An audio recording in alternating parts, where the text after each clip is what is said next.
All right. Welcome to episode 2 of Zen Warrior Conversations. I am your host, Sam Morris, creator of Zen Warrior Training.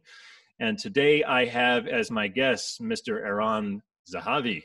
And Eron is a writer, coach, orator, and Worldbridger. Welcome, Eron. Good to be here, man. Thank you for having me. Good to see you. Good to You see you. too. Yeah, so we gave this a shot yesterday, and we both had some technical issues, and so we're doing it again today. So we went through our practice run, and we are back today to record this podcast. But the good thing is, I never get tired of talking with you, and every time we speak, something new comes in, something enlightening comes in. So I could talk to you every freaking day and probably be learning something new every single time I talk to you. We should probably just do that. We should just start talking every day and taping our conversations, and people can eavesdrop if they want. That's a great idea. There's a lot to build on. Yeah. So there's a lot to build on. And so for those of you who don't know us, gosh, there are so many similarities. There's so many things that we have in common. It's almost bizarre in a way. We both do mindfulness or spiritually based coaching, and we translate the sort of the spiritual world, if you will, to the pragmatic world. Me through primarily focusing on Zen and Taoist philosophies and practices. And Eron takes a very shamanic approach from my understanding, and we're going to get into that later. But there's also this really bizarre connection in that we have both experienced spinal cord injuries. Mine was over 20 years ago, and I just learned or remembered yesterday that yours was only 2.5 years ago, and I am just blown away by how rapidly you've adapted. And so I wonder if, first of all, you just want to kind of speak to that. Tell the audience about your experience, because, paralysis is, it's no joke. Yeah. As I mentioned yesterday, we'll just get right off the bat and start dropping the F-bombs. Yeah. Paralysis is a mind fuck. Yeah. There's no other way to, I think, better describe it. Yeah. Yeah. And, I was out of a chair for 38 years of my life. I've been on a chair for about 2.5. Mm-hmm. So I'm still very, very close to knowing what it's like to not be on a chair, and to not only be off of a chair and have assumptions of what it's like for somebody who's on a chair, and to see that from that third-party perspective, but it just to still have the sensory feeling and the recognition and the memory of it. And so I'm also, not that I'm sure you haven't forgotten, people don't forget when you go through things like this or any sort of traumatic events, but I'm still in this sort of transitional period. It's hard to know for context. The doctors, and when you first get injured, there's these certain times that timelines they say in terms of your healing of, the first month or the first 6 months or the first year and all these things. You're like, okay, I have this amount of time to reach these certain milestones or something. And then you speak to, I get past a year and it's like, wow, it's been a while. It's been 2 years now. And then you talk to guys who've been in it for a while, 15, 20 years, and it's like, oh, you're just a baby. And so it's such perspective, it kind of feels like forever. And I've also, in some ways, just getting started into it. Sure. We see, obviously, it's a physical impairment, but what you don't see, you can only assume, but you can't know unless you're in it, just like anything else. You don't know what's going on in anybody else's experience. You don't know what a toll it takes on your mind to process what is happening, to see your body, half of your body, and have it not be able to move, and you're trying to move it and it won't go anywhere, you know? It's And a mind fuck. That is absolutely for sure. it's such a mind fuck. And there's so many individual pieces to grieve that come up over and over and over again. You know, for me, I had two young children, and I'd be in rehab and or in the hospital, or, you know, as you're starting to just slowly come into this reality of what does this mean? And it's like, oh my God, I'm never going to be able to ride bikes with my son. And what a painful thing that is. And that's not just something of like, oh, I didn't get this job, or the girl didn't call me back. I mean, that one thing, you know, as a father and a son bond to ride bikes and to have that experience, I'm like, I'm never going to be able to do that. And you don't get over that in one cry. No. You know? And in fact, emotions don't even really suffice in my experience. You know, I've often had people ask me about my emotional state after my injury happened. Were you sad? Were you angry? This and that. Well, it's like, you know, I was kind of in shock. Is really what it was, because you can't get that mad and you can't be that sad. And so I don't know if you experienced this to a certain degree, but I sort of dissociated in a way. It was like, you know, I had to sort of piece by piece, and that was part of my mind fuck, was sort of piece by piece putting myself back together again after this dissociative experience that actually lasted quite a while. Yeah. And you know, to that, the putting yourself back together piece by piece, if I could even expand a little bit, the breaking apart piece by piece. So the example I gave of not being able to ride bikes with my son, that's one singular thing, and to grieve, which in and of itself is very heavy and has its own process. And then it's, oh my God, I'm not going to be able to pick my daughter up out of her crib. Right. And then that's just, like in the heart, my girl. Right. And then, but multiply that by like 1,000. I'm not exaggerating. You know this. Yeah. Each individual thing is an individual gut-wrench grieving process. It's not just this encapsulated paralysis. You know, it's I can't walk. I can't move. I won't be able to get up the stairs. I can't pick up my girl. I can't bike ride, you know, making love, going to the bathroom, all these, whatever it is, like boom, boom, boom, boom. And each one, to your point, it's like you can just take so many hits. Yes. Like what do you, if you felt the full capacity of the emotion of each of these things simultaneously, I think you would just explode. Yes. I totally think you're absolutely right about that.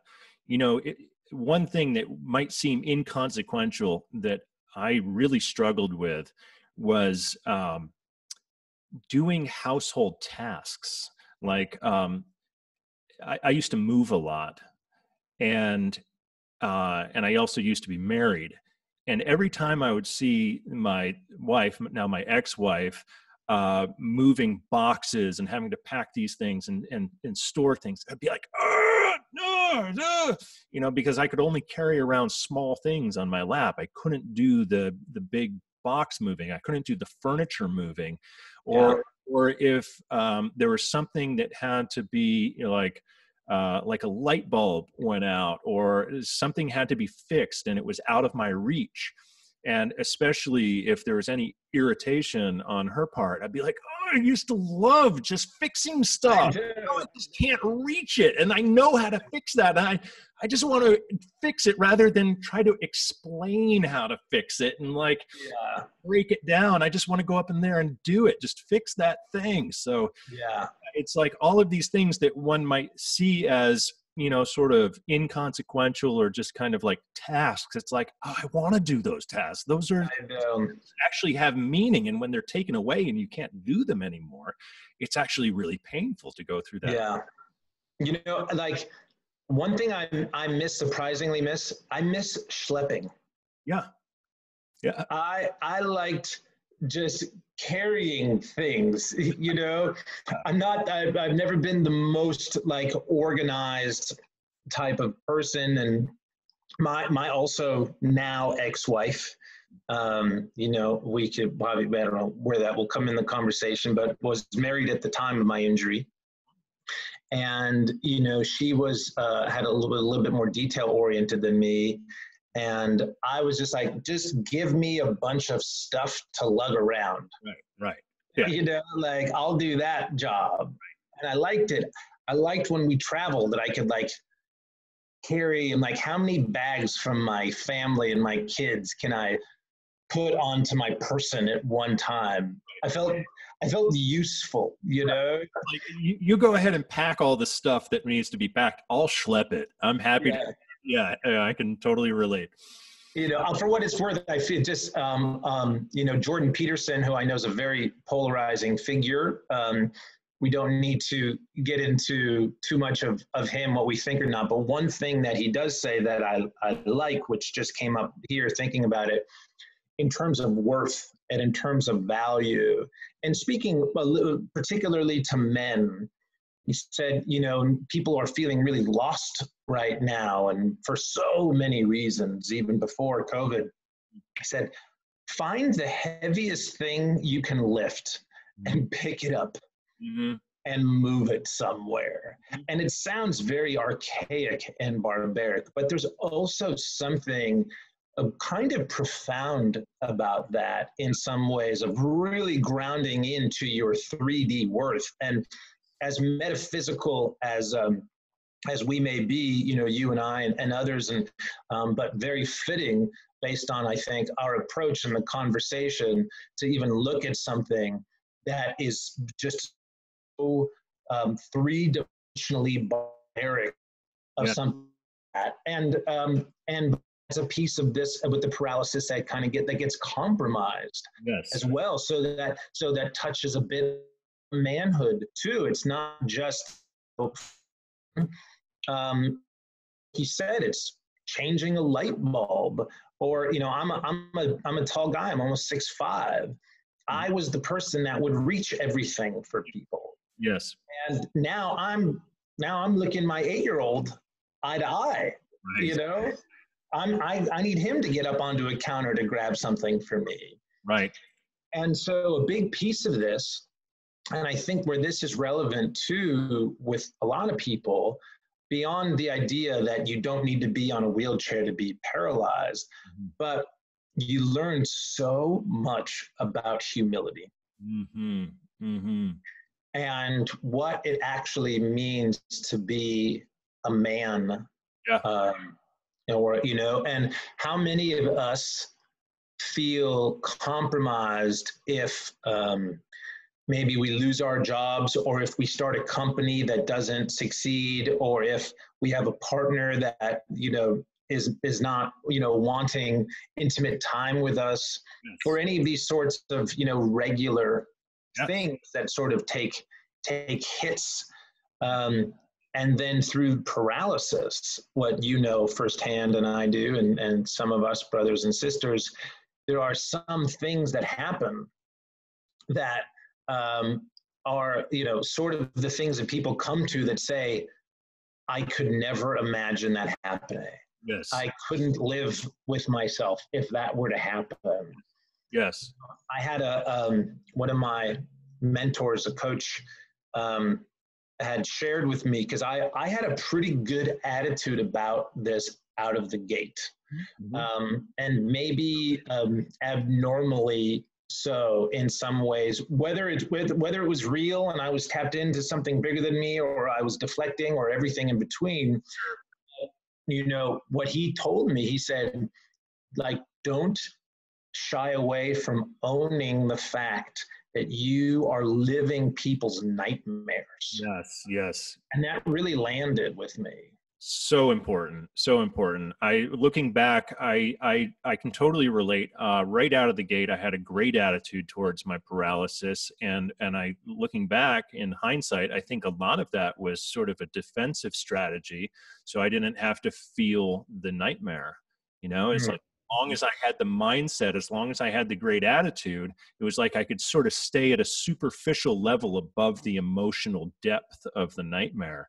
And like you said, I mean, we are living, you know, for most people, even one of the things that we have to deal with on a daily basis might be like just a deal breaker, you know. But there are dozens of those things, like literally dozens of those you live with on a daily basis. So it can be incredibly I think if it's not processed effectively, it can be incredibly alienating. And of course, what you and I have been through that we can relate to in a way that, you know, most people listening to this cannot relate to. There is a metaphor there. There is a metaphor that shows up in every single one of us in our lives, and that is what their version of paralysis is. You know, we have the physical paralysis that comes with certain implications, and you have to process a whole lot of emotions about having half of your body taken away from you in terms of its function. But there's a metaphor there that exists for anyone who is going through whatever challenge or disruption has taken what their ideal form of what they thought they should be, and it has disrupted it and broken that in some way. And it can happen through the dissolution of a marriage or a career change or something where that sort of the pride and the expectation is blasted apart, and you have to recreate yourself. Yeah, totally. And I think what's even scarier for a lot of people is sometimes you have it and you don't know why. I mean, there's a lot of people around us, and I'm sure, you know, people that you work with, myself as well, and people that we just know and see, that it's like, got a good job and, you know, on the surface, a good marriage or good partnership, and own a home, and, you know, can pay their bills, and they're unhappy or they're stuck, feeling stuck, and they can't pinpoint the stuckness because they've checked off all of the boxes that they were told and we were taught you're supposed to check off to be happy. And then you're not. And so it's like, well, where the fuck do I go from here? Right. I did everything I was supposed to do, but I don't feel the way that I want to, and I don't know what to do. Absolutely. Yes, it's in a certain way, it's almost more challenging. Well, I don't know if we want to necessarily say more or less, but there's certainly quite a challenge with the invisible forms of paralysis that come with that sort of lingering sense of discontent or whatever, that where there isn't clarity about what's actually causing it. So speak to that, and also within the context of what you're doing with Warrior Code. You have a very robust program to help leaders to overcome their fears and really live with resilience and embrace the warrior archetype. So speak to that specifically in terms of how you are working with your clients. Sure. Well, you know, they say to teach what you know, and I know fear. Paralysis, obviously, and everything that we've started to speak about and all the details that goes through that sets off, you know, been through the dark night of the soul. And in the best of circumstances, it's really, really challenging.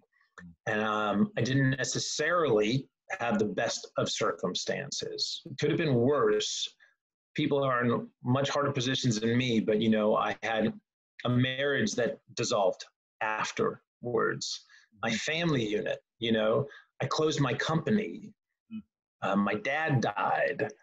You know, finances. Sudden shitstorm. Yeah, I mean, it was just single all of the things that you thought you could basically hold on to and that were secure suddenly were not. All everything. I mean, astral dreams. Chart and be like, well, what is this shitstorm all about? Yeah, and there's a part of it where I knew, you're in the chrysalis, Mm-hmm. and such deep transformation. Mm-hmm. And I spent so much time alone, just sitting there, just being with myself and going so deep into my own psyche, into my own soul, my own spirit, my own consciousness, into the nature of reality and all things, and back and forth. And then you're in the mess of the depths of the darkness, and there's nowhere to go. You just have to be in it and process it. And one of the metaphors that I use a lot, and there's so many beautiful angles to talk about it, is with the caterpillar and the process moving into a butterfly. One angle of it that's relevant here is, the caterpillar, we know, just eats and eats and eats and consumes, wraps itself up, and then it just dissolves. Mm-hmm. It becomes this sort of goop, this primordial ooze. And from that space, though, these new cells start to pop up that we call imaginal cells. Right. And the old cells, this goop, they don't want it around, they attack it, and if you can look at the goop as the shadow or the darkness, but there's an imaginal cell that will pop up and it's going to say, hey, I think we could fly. And then the goop's like, just will get rid of it, right? And then another one's going to pop up over here. It's like, no, we could fly. I could be an antenna, and I could be a wing, and start to pop up individually. And eventually they start to clump together and bond together. And those bonds move with bonds. And then the cycle comes, the butterfly emerges. So much more can be taken to that beautiful piece of it. I mean, I've heard that metaphor and used that metaphor so many times, but I never understood those details. That it is actually trying to attack that which is actually trying to transform into the new material to create the butterfly. I had no idea that was. Yeah, dude, we can spend the next hour really talking about all the angles and the nuance of that process and what it means, the microcosm that it is for humanity, for us as well. I mean, it's such a rich topic on that. And maybe it'll come out. But speaking in terms of, the different aspects of fear. So you're sitting in this giant goop of fear and darkness and shadow, and then something pops up, this optimism or this hope or this inspiration. And it's so much, was that? Potentiality of some sort. Exactly. Yeah, exactly. And that's it, right? It's just pure potential. And then you're like, that feels pretty, and even though it's this compared to this, it's like, that feels pretty good. And then maybe it'll go away, but then it'll pop up here. And so you keep piecing those pieces together. And the thing is that is, so appropriate with, you don't have to go through paralysis. Right. Or have these massively tragic experiences to have these transformations. And, I had a lot of people who, friends around me would see what I'm going through, and they'll be like, I can't complain when I'm around. How can my back really hurts, but I can't complain to you. I'm just being a wuss, or things aren't really good at home, or with my job, but I can't complain to you. Like, sure you can. Pain is relative. If you have a hangnail and it's the worst pain you've ever felt in your life, it's the worst pain you've ever felt in your life. Your entire reality exists within your own consciousness and your own awareness. So it's completely all relative. So the beauty is for myself, you people that have gone through these works that are, for some degree, we could probably say objectively of significant challenge. We've earned Okay. a certain degree of authority. You know, we had to learn how to get through that process, how to be able to maintain through the transformation and metamorphosis stage, how to connect and attach to the imaginal cells of potentiality. Yes. And allow them the space to continue to bond. And those practices and that way of being, that understanding is applicable to everyone. Yes. In all circumstances. Yes, beautifully said. Beautifully said. Now, something that you brought up in conversation during our practice run was that, and I really love it, the way that you reframe your beliefs around the universe testing you and not looking at it through that lens, but through the lens that you looking at it through. So why don't you go into that? Sure. So we like to say a lot that the universe tests us. And I don't subscribe to that. I don't think that I'm being tested. I'm being trained. And there's it's not just semantics. There's a really big, important key distinction between being trained and being tested. And I'll give an example. Let's look at the Navy SEALs. So whatever you think about military, you know, good or bad, right or wrong, put it aside and recognize that these guys are the elite at what they do, the unquestioned elite of their profession, with an elite amount of impact for what they do. And so everybody goes into boot camp. And it's like the hardest thing any of them have ever done. And boot camp has become synonymous with things being hard. We all know that. And then you complete boot camp. And it's like, wow, that was the hardest thing I've ever done, but I did it. And you want to be a SEAL. You want to have an elite impact. Okay, great. Well, now you got to do the next thing. And the next thing's going to be harder. And then you complete that next level, that harder thing. And it's like, oh my gosh, that was so much harder than what I just did, but I did it. All right, I'm good. And the Navy says, congratulations. It's going to get harder. Right. And harder. Every step of the way gets harder and harder and harder. The Navy's not testing these guys. The Navy is training them.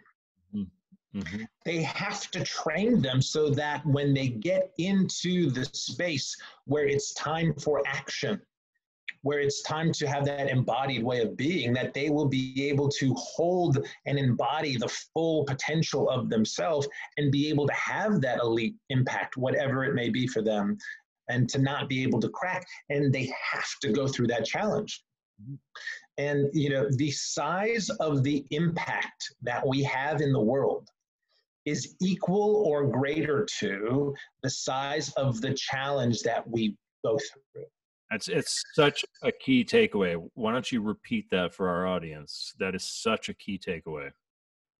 So the size of the impact that we will have in the world is equal or greater to the size of the challenge that we will go through. Everyone who's listening to this right now, please just let that sink in. Just take a moment, because you know, sometimes we can hear things and they just kind of, it's like, wow, that was wise, or that was really interesting. I have to think about that sometime. Don't think about it sometime. Think about it right now. Let it sink in. Let it sink into your cells right now, because that is profound wisdom.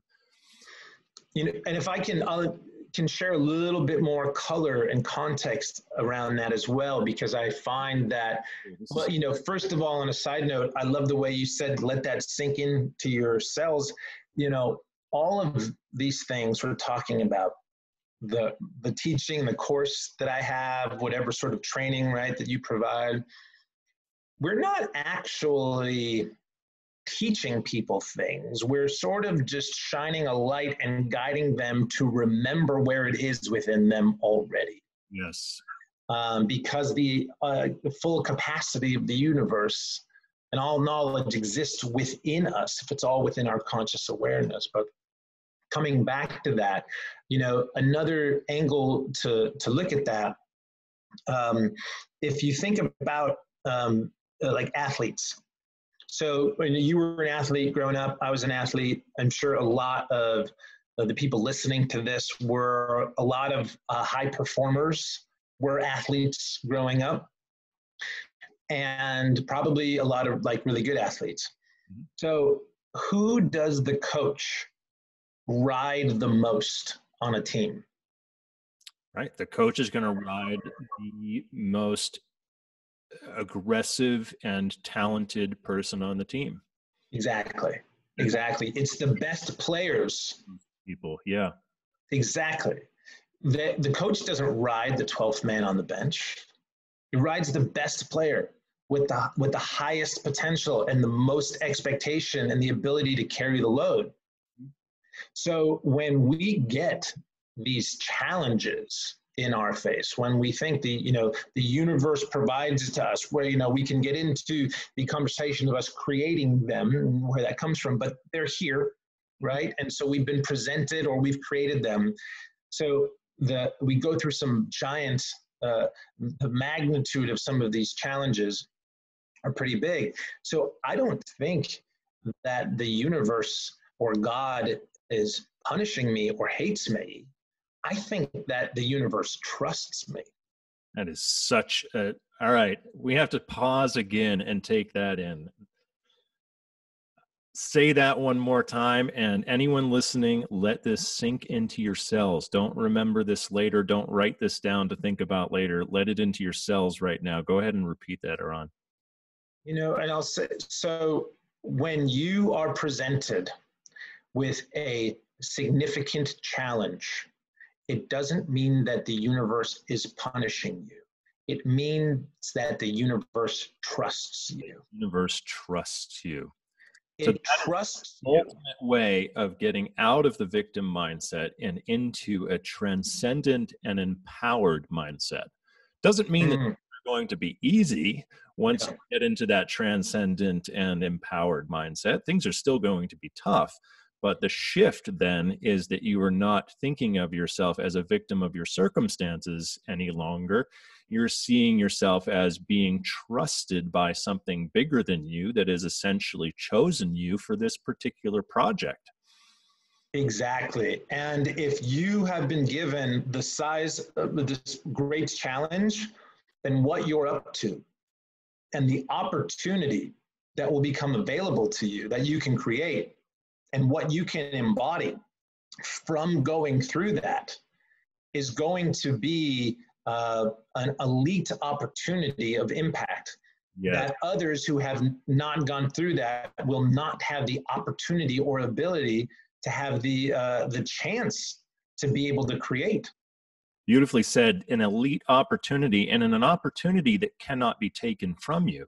So there's we can sort of, just as I'm musing on the term elite, I think about, how we oftentimes associate elite with wealth or status, both of which can be taken away. You can have your wealth taken away. You can have your status taken away. Those are based on external circumstances. But if the opportunity that you've been given by the challenge that you've been given is training you to become an elite performer, become elite at you. So you are essentially being trained and conditioned to becoming something that is not, that actually has infinite resilience and infinite adaptability. You cannot take that version of elite away because it's an elite mindset, not an elite status. Yeah, and I think that's a really important distinction. And, when it comes into impact as well, and maybe influence to some degree, and even just here, that word is an interesting word, influence, because we have a certain charge around it. But if you get into the origin of what the word means, in influence, it just means it's with spirit. So with the fluence, so what confluence is with spirit, but influence is sort of being in spirit, in harmony with spirit in terms of its origin. And so we have this, I think it's a little bit of a distortion, which falls in line a lot with some of the distortions of that goes with what we've been talking about, or what do we focus on and where do we put our priorities and what do we deem as success. And we think of influence, it's about sort of having your will and imposing it on others. But it's really not, to have true influence, it's about having your will and way of being open people up into the connection to their own divinity, to express themselves and their full potential. Not what you think, but whatever they know to be true based on their own experience and their own connection, but helping to open that up. That's true influence. I love this conversation. I love this conversation. And I really get, we talked about that term Worldbridger that you described yourself as. I really get that this is a big part of how you are bridging worlds, because you are bridging the world of spirit with the world of matter, taking the world of the sort of the metaphysical in terms of what are these conditions, what is that force, that bigger force that is creating the you that you experience, that is helping you to self-realize and self-actualize as you, that is independent of your own ego's interest, that is beyond your own ego's interest. Our egos, I can guarantee your ego never would have chosen a spinal cord injury, nor would mine have, but something chose it. Something in the metaphysical realm chose us to go through a particular process and come out on the other side a more influential version of ourselves and there's a reason why. It's bigger than our own ego's agenda. And so I just love the way that you framed that way, and that really is a way in which you have a tremendous amount of experience with bridging worlds, bridging the metaphysical to the physical. So I want to keep diving into this, because this is a really, really important subject. And I have often been struggled, as I know you have, with how there have been seemingly disparate worlds of sort of spiritual practice and the three-dimensional pragmatic reality of capitalism, working, providing an income and a living, et cetera, the day-to-day, taking the garbage out and making sure you can afford your mortgage and so forth, and spiritual practice. But this world bridging that you're doing, and that I relate to, it's what I'm doing as well, is something that we don't talk about very much. So I'd love to keep diving into this. Sure. Yeah. So, we've had a big chasm between science and spirituality. And we could also have a really fascinating conversation on why that is, or how that is, or where that oriented, but may not have time for that here. But it's an important piece of it.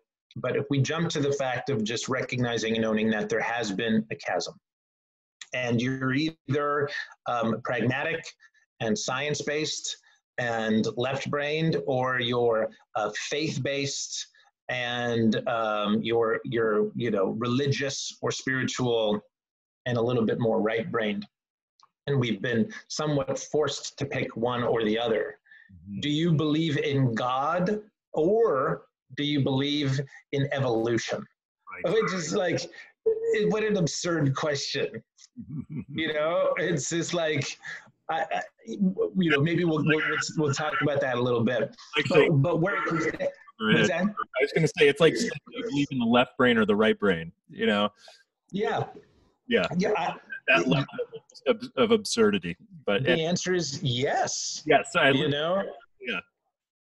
And so now the beauty is really on the backs of quantum physics, and that we are able to start to cohere this where we can use our left brain measured, defining form type of reasoning to see the same things that we've been able to know for thousands of years through our other senses. You know, when you drill down into the building blocks of the body, these cells that, you know, these have these atoms inside of them, and then from that, everything is built on top of it, which in and of itself is just like mind-blowing. But if that gets taken to a whole other level, when you look inside the cell, what is inside, it's 99.9999% empty space. It's virtually massless, but it can be measured. There's a frequency, there's an energy. And what we know is that the matter that we experience and the form, we can get into obviously the illusion of what it all is, but it doesn't feel like it. I mean, you know, I got a compressed spinal cord, you know, how real is that? But the point is that inside of it is this energy, and the energy doesn't stop at the walls of the cells. The matter and the form does not block the energy, and the energy doesn't end anywhere. It is a singular field of creative source energy, creative in that matter is manifested from or created from or emanating from this energy. So energy creates and forms matter. Matter doesn't create and form energy. This is an inarguable left brain scientific plant the flag truth. Yes. Right? Go ahead. Yeah. So, but now, so this is what we're hearing from science. We also, science is telling us, what we know is that you can't kill energy. Mm-hmm. Energy doesn't die. Mm-hmm. It can only be transformed into something else. Mm-hmm. So from those two relatively elementary principles, and those two alone, that there is a singular field of creative source energy and that it doesn't die, we can conclusively say that the entirety of everything in existence and everything that ever was and everything that ever will be is all here right now, emanating from a singular field of energy, which is amazing. And here's the beauty of it, man. That's the left brain view, right? So now let's bridge the worlds. So in a spiritual or religious context, we talk about God. And, there's different, depending on the religion or the angle you're coming in, there are different views of God or God-like, creatures or whatever it may be. And sometimes the God head is sort of a personified God. But let's look at the unifying piece of what we call God, is that it is essentially the omnipresent, omniscient, creative force growth of all things. Okay, so science tells us that there is a singular, non-dying, infinite source from which all of life is created. And then spirituality tells us there is an eternal, non-dying, singular, infinite source from which all of life is created. And one of them calls it energy, and one of them calls it God, and it's the same thing. We're all talking about the same thing. There's quite a bit of agreement there. There's so much agreement, that it's almost, you take a step back and it's almost comical. It really is. That there's such aggressive disagreement and fighting of it. And so now that we're having this coherence of bringing the left and the right brain together and both of these angles together, And it reminds me a lot of the great allegory about the blind men and the elephant. Do you know that one? I don't. Oh, this is a great one. I can't take credit for it. It's awesome, though. You're going to dig it. So there was these 5 blind men, and they were asked to describe, there's an elephant. And they said, what describe an elephant? And one of them felt the trunk and said, well, it's really long, and it's kind of soft, and it's got a little hair. And one of them felt the tusks and said, no, it's not. It's actually very hard and solid, and it's sharp at the end. And one of them felt the leg and said, no, it's not at all. It's quite round and robust and massive. And one of them felt the tail and said, no, it isn't. It's very wispy and soft, you know. And one of them felt the body and said, no, that's beyond. I can't even reach around it. Who's right? Mm-hmm. Mm-hmm. It's all perspective. And so the opportunity is when we could stop arguing with each other and saying this is right and that's wrong, and just understand that it's all different perceptions of the same thing.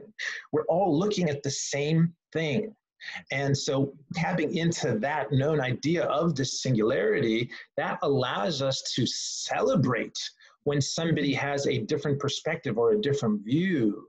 And instead of being offensive to our own, and you know, not to say that there aren't some times that there can be some viewpoints that could be destructive or harmful or of literal offense, not to give a pass to that, but to understand that it is coming from a different perspective or place. And the necessity is to understand and really get into comprehending what is creating that perception and allowing the opening. And that is really the bridging of worlds, you know, both between the physical and the metaphysical, but even between bridging worlds of different cultures or different people, or bridging worlds with our partners or our spouses or our coworkers. And, you know, we can definitely get into a deeper metaphysical, esoteric piece of it, but it's also a very pragmatic, practical way of looking at it. Right. So much of it has to do with one's natural dispositions, their familial upbringing, their educational background, their cultural disposition, etc. The way that they've learned to shape language, you know, the types of biases that they've created, the way that they've conditioned that each element has something to do with their unique perspective and what they add. But I get what you're saying. It's all just part of a bigger, wholer perspective if we can be inclusive of all of those perspectives and not try to make one right or one wrong. Now, I want to segue, because this, I think, is a natural bridge into talking to you about something that we were talking about the other day, which is the difference between the quantitative measurement of time that we are so used to in our culture and the qualitative measurement of time that you have described. Yeah, and this is such a fun, rich, important topic. And so, you know, we don't think we've talked about, we've been having so many conversations and trying to, what did we talk about in this conversation? I don't think we talked about my background and history into diving into some Mayan cosmology and Mayan wisdom and things of that nature. Take us there.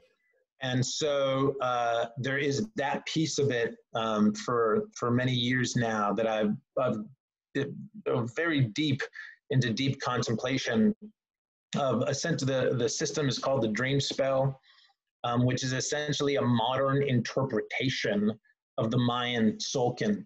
So the languaging and, you know, the way that it's approached and the accessibility, but is a full sort of just download from you know, the deepest wisdom. It was ushered in by a guy named Jose Arguelles, who just got, tapped right into the source of these codes. But anyway, one of the biggest takeaways of this profound system of really advanced cosmological wizardry and deep sacred geometry and just indescribable synchronistic connection. My relationship to it, the blueprint of the creation of life. The big takeaway is that time equals art. And it might sound like a simple thing, but there's a lot to unpack in that. And the way that we generally view time right now is through the Gregorian calendar and, the 12-hour clock. And so we view time linearly. Now, as a starting point, again, we can look at to the what is the creation of the word. The word calendar comes from the Greek word kalende, which means account book. And so, there's this system in place that tells us when are we supposed to work, when are we supposed to not work, when do we eat, when do we sleep, when do we pray, when do we pay taxes. It's sort of a framework that's just put over the natural evolution of time. It's pretty easy to imagine living on this planet and just living a life without adhering to the Gregorian calendar in and of itself, right? But we view that as what time is. And in the manner that we view it in this linear model, it's a consumptive manner of time, and we track it in a quantitative way. So how much time did it take for me to do this? How many hours did I go to work today? Or how much money did I make? Things of that nature.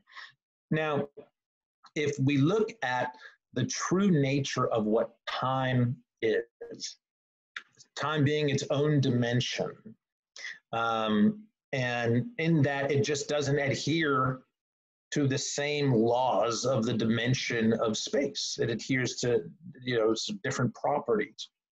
We know that time is actually cyclical. And how do you quantifiably measure something that's cyclical? Mm-hmm. You can't. It's an impossible thing to do. Right, because it actually by nature is nonlinear. Exactly. And so, but we have created an artificial, right or wrong, it's artificial framework to be able to track what we call time. And you think about times when you are in a flow state, when you're immersed in something, when you're in love, even when you're, having a really good meal, or maybe watching a great movie, it doesn't have to, whatever it may be. Those times, what does Monday mean? What does 5:30 mean? It literally doesn't mean anything. And you can imagine living a life where you track your time, not quantitatively, but from a qualitative way. How much joy did I experience today?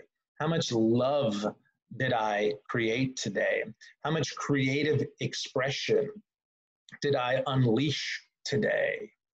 And when you live your life in that manner of actually tracking your time qualitatively, you shift from time equaling money, which is a quantitative consumptive view, to time equaling art, which is a qualitative creative view. And so it doesn't matter if you worked for 8 hours or 15 minutes. What is the quality of your production? And allow that to determine the value or the worth of the time spent. Right, right.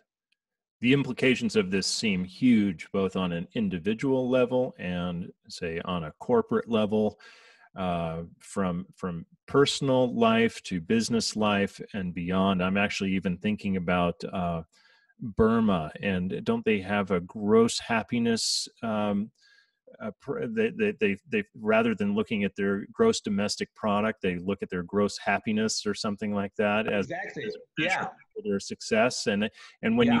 it seems a lot less sort of mystical and sort of new agey when you look at it through that perspective, when you see that, yeah, time is just the way that we talk about it is as a measurement of something that's actually by its nature nonlinear. It actually is cyclical, and there is always a quality with which we are measuring. So if we are actually measuring a quality, then it is actually qualitative, not quantitative. We're not measuring a measurement, we're measuring qualities.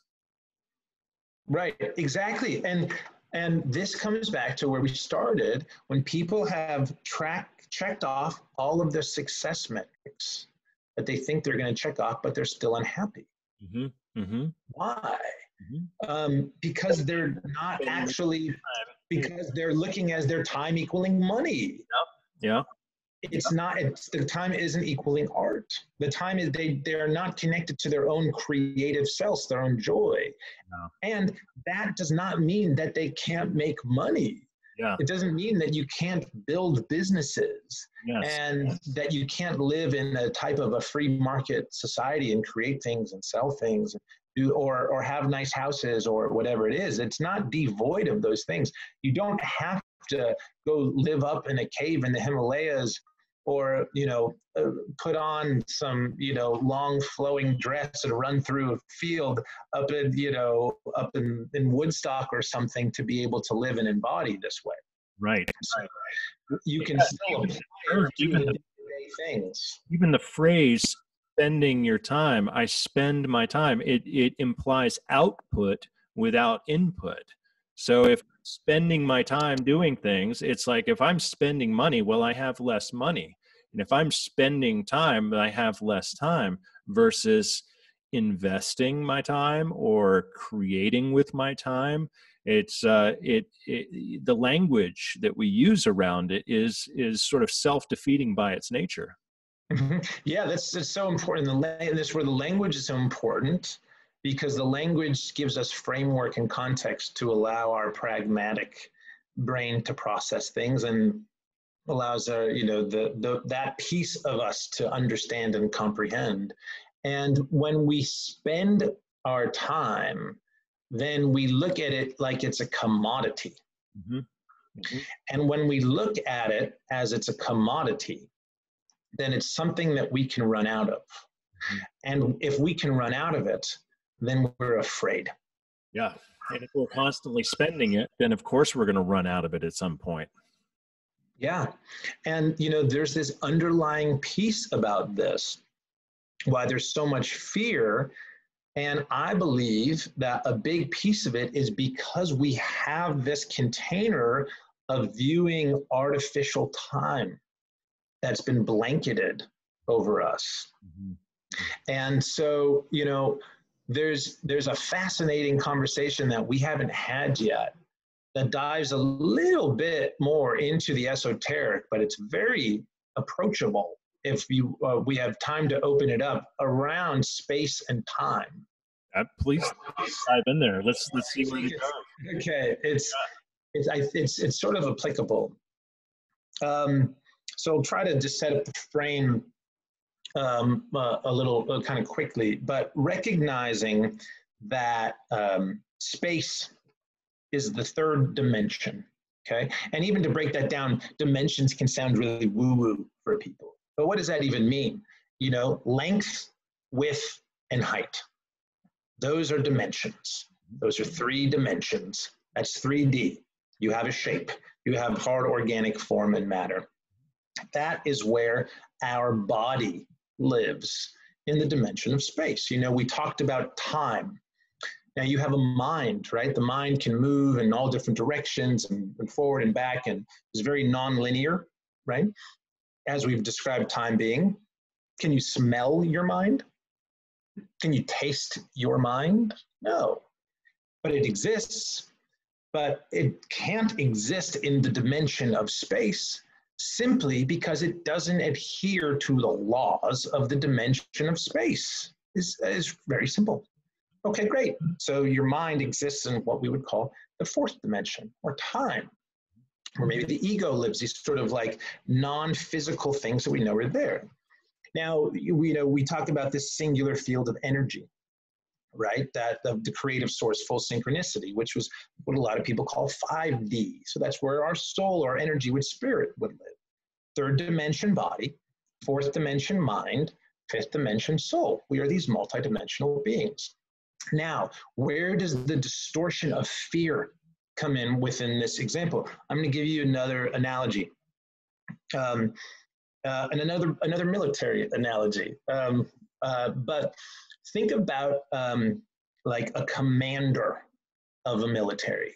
And when I think about this, I always picture some guy like out in a field under a big tent with a map and like a big long stick, because I think of commanders from like the 1860s. I'm sure it's much more technologically advanced now, but it's like the guy who sees everything, right? Okay, and knows what's going on. And now you have a general, and the general's out in the field, but is kind of running the show. And then you have your troops, and the troops are the ones that are like going out and making things happen, getting into the weeds. And the general is the one who's communicating with the commander. And the commander is the one that says, there's enemies coming on the left flank, so you need to go to the right, whatever it may be, right? And then the general gets the orders from the commander, tells them to the troops, and then they all go, right? So the troops are the body, the general is the mind, and the commander is the soul, the spirit. The spirit, the soul can see everything. The mind is the one that dictates and says where we're going to go and what are we going to do and makes the choices. And then the body in space goes out and do this. And all of this is happening simultaneously in a multidimensional level because of where each exists, right? So now, analogy, this is great. Now, here's the piece of where does the distortion come in? Where does the fear come in? So what happens if the general has the communication cut off from the commander? The general is still going to do the best that it can, but it can only operate with what it can see. And what it already knows. Exactly. It can't see all, it can only see what it can see. And so now the general looks around and says, well, left looks pretty good. I think we should go left. But it doesn't know that there's a trap around the corner. It can't see it all. And so a lot of people, especially in the spiritual or conscious community, wants to demonize the ego. But if the ego or the mind in that space, the general, God bless, thank you to your ego for allowing you to be human, or else you would just be this swirling, formless consciousness that allows us to do that, right? It's doing the best it can with what it can see. Right. Now, because it's disconnected from that, that's where the fear comes in, because the ego or the mind that exists in the dimension of time, which is the bridge between the body and the spirit, between, if you talk about 3D and 5D, the 4D's in the middle. And this is actually really important, the mind being the bridge between both. The body without the spirit is a consciousless form. Mm-hmm. And the spirit without the body is formless consciousness. Mm-hmm. Mm-hmm. So it's the mind that actually can dictate between the two, right? So now when we disconnect the communication with our source and our spirit and our soul, which is what has actually been put on this blanket around us, and everything that we're being taught is don't trust your instinct, don't trust your gut, don't listen to yourself, look externally, consume advice, consume what is best for you, listen to us, listen to the media or the politicians or the doctors or whatever it may be, and there to tell you what you need to be happy and healthy and whole. When that happens, going back to this analogy, this fear, the mind begins to believe that it exists in space because that's all that it can see. And that's when it becomes afraid that it will die.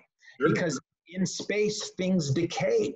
But if the mind just reconnected the communication to the whole of the self, the fear gets removed, but it doesn't take away from actually going out and taking the action. Right, right. So what it all comes down to is reconnecting the communication to our soul and reconnecting to our divinity, which is not an alternative option to living in the world. It is what actually grounds us into the full potential of being able to live into the world in a creative sense. That is one hell of a Zen slap. Holy. That is so good. You know, there's a lot there, right? But so much sense. And if you think about the mind trying to having that disconnection from the superconscious, from the commander, and the mind trying to manage, as the general trying to manage its soldiers. And if you look at the soldiers as representative of the matter, yeah, the soldiers are going to go away. Yeah, the matter is going to change. Yeah, it is going to, like, we won't, these physical forms will not be around forever. And so, yeah, there is something, but if that is all that is, then it's all about protecting that form versus opening up to where the real direction lies.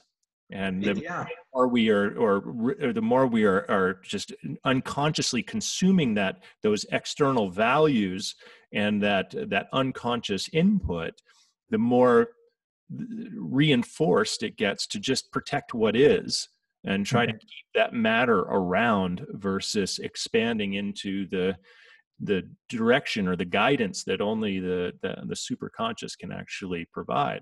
Exactly. That's exactly it. And without taking anything away. And what it does, it changes the fear of loss into what one of my mentors says, is that life being a celebration of impermanence. Yes. Yes. And so we have the opportunity to go out and create in form. You know, we have all of infinity to be this swirling, formless consciousness. And we have this moment, this blink, to actually be human and to feel and to taste and to create and to cry and to love and to build and to do all of the things that we love out in form and matter. And what a gift. I was just talking with a friend last night about this, who whenever I ask this question a lot, that it comes up to me, and I get taken aback sometimes when I ask myself this, and sometimes it's almost takes my breath away. And so often I ask it to, or I say to people, and they just look at me like I don't get the big deal. And the question is simply this: what is happening right now? How is anything happening? How are we experiencing anything? It is so profound when we start to break down, even from a left brain scientific perspective, that all of this swirling energy is creating this opportunity for us to feel things. Yeah. And yet, and still, how is it that so many of us are so afraid and so disempowered, and we hate our jobs and we hate our lives, and we don't like our partners and all these things? And I am not saying this to be in any way denigrating to people who are feeling depressed or anxious or sad or things like that. Not at all. That's not to shit, man. I've been in it. You've been in it. It is part of this experience, but the opportunity is to come back and connect into the space of knowing that this is a gift that you are creating, and it is a very limited time one. Yes, and it's with, and I should say limited time in the linear perspective of understanding it. Yes, and it is in that gnosis that there is a natural appreciation for all that is, which is so far beyond, having a gratitude journal. Not that there's anything wrong with having a gratitude journal, because sometimes it's good to go and be in reflection and take account for those things that we are grateful for. But what you're talking about is so far beyond that, because in that gnosis, in that experience where it is actually an embodied experience, you're just so present to just how extraordinary this moment always is. Mm-hmm. Mm-hmm. You don't even have to create a list. The list is infinite. Yeah. Because it's like, whoa, holy smokes. It's so beautifully said, so eloquently put. And so you have your course, the Warrior Code course that you have created. It's on Teachable. You're giving our listeners a discount code, which is incredibly generous of you, because it is worth so much more than what they will have to pay for it. And I hope everyone who's listening to this signs up for this, because this is incredibly valuable stuff. And essentially, I hate to use the word hack, but, Eron is teaching you how to hack into your own consciousness, really, and get through, chip away at the things that prevent you from experiencing your own super conscious connection to yourself, self-actualization, and how to take self-actualization and turn it into practical objectives and achieving results in your goals with your life and your business. So, dude, I just say I don't know where we are in the time right now, but I have to remember to come back to that, because what you just said, I gotta put on the sales page. What you just said is better than anything that I thought to write it, and it was like that. But I really love that, this idea of being able to connect into your consciousness and your spirit, to your commander, to your guidance that sees all, and then being able to go out and create it into form, whatever it is. Yeah. I don't know what your problems are. I don't know what your issues are. But there are ways, but who does is your own source, your own guidance, yes, your own compass. Yes. So how can we calibrate for you to tap into that? You understand the art and science about how to uncover that and how to reveal that. So tell our listeners about the discount that you're offering and where they can find your course, so that they can, and the discount code that they can apply. Sure. Yeah. Thanks for that. And want to do it, particularly, I know you have, again, a lot of high performers. I'll just share briefly. The course is called the Warrior Code, Intelligent Fearlessness. And it's based a lot on the archetype of the warrior, from this really profound cosmology, and a lot of my deep contemplation into that, married with my own, personal experience. This is important to mention, then I'll share the code and where to get it. About it being intelligent fearlessness. And when we think about the warrior, so often in this sort of distorted culture, we think about the guy in Braveheart in the front that's running, and God bless that guy, but that's the first guy that's going to get an arrow into his head. Mm-hmm. It's not the most intelligent approach. Mm-hmm. And so what's so beautiful about the archetype of the warrior is that his strength is not power, it's intelligence. Mm. And his action is not to fight, it's to question. Mm.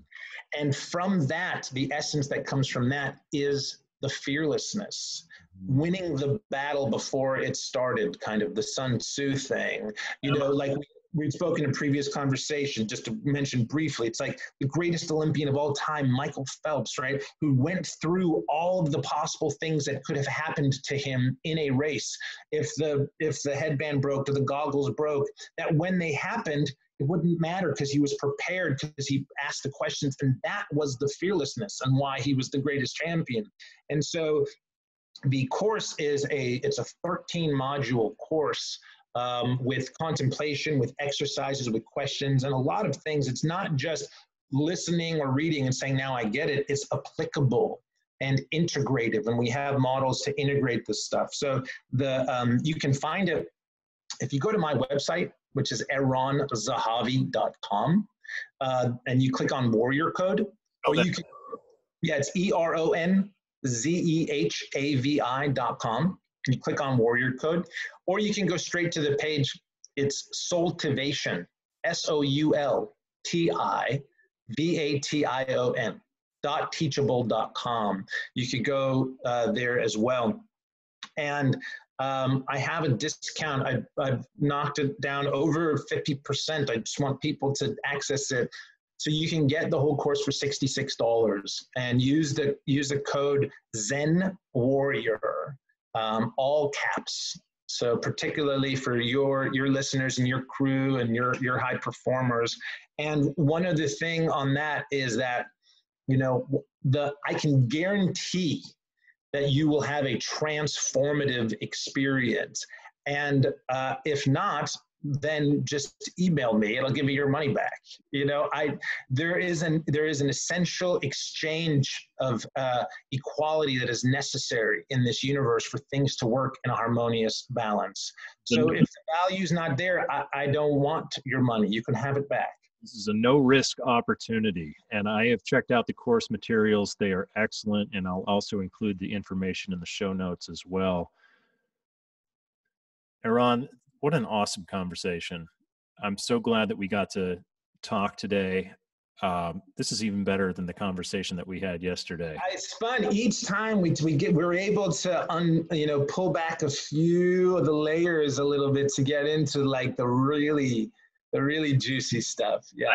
I have a feeling we'll have a lot more conversations in the future. So yeah. All right, brother. Thank you for the work that you're doing. Thank you for the hero's journey that you are on. And thank you to all the listeners who've tuned in today.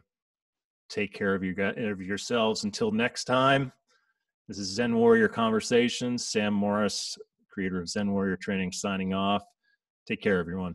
Cool. See you, brother.